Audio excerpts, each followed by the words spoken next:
कोणार्क, अपना शहर अपनी बातें। माझ्याकडे सर्व पक्षाचे लोक येतात, मनसेची लोक येतात, व्हॉट्सअपवर बोलतो आम्ही.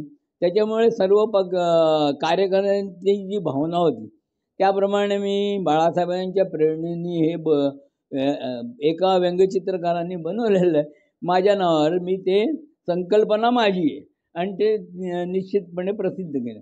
त्याच्यामध्ये IPL मध्ये तुम्ही बघितलं असेल, असा बाहेरचा खेळाडू घेतात, तो खेळाडू नसतो पण ते खेळण्यासाठी म्हणून बाहेरनं घेतली जातो.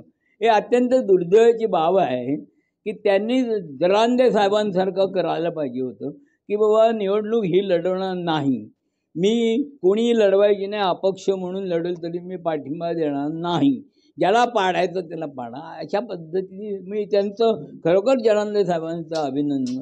त्याप्रमाणे राजसाहेबांनी घ्यायला पाहिजे.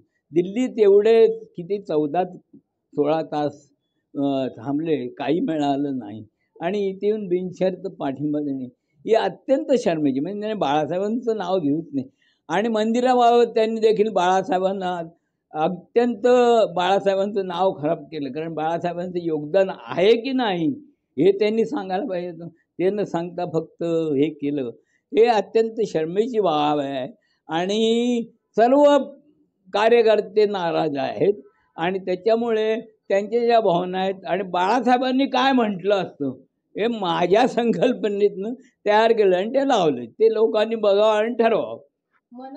बघा, मी आता पर्टिक्युलरली काय सांगणार नाही, पण माझ्याशी सर्वांचे संबंध आहेत. व्हॉट्सअप ग्रुपवर आहेत, फेसबुकवर आहेत आणि त्यांच्या सगळ्यांच्या भावना ऐकून केलेल्या आहेत. याच्या अगोदर मी राजसाहेबांना आव्हान केलं आहे की तिकडे दिल्लीत जाऊन झुकण्यापेक्षा 14 तास राहणे, तुमचा भाऊ हाकेवर आहे, बाळासाहेबांच्या स्मृतीस्थानावर जावं त्यांनी आणि तिकडनं ज्यावेळेस उद्धव साहेब तिथे असतील तिथं बघावं आणि घुसावं. ते पण मंदिरच आहे तुमचं.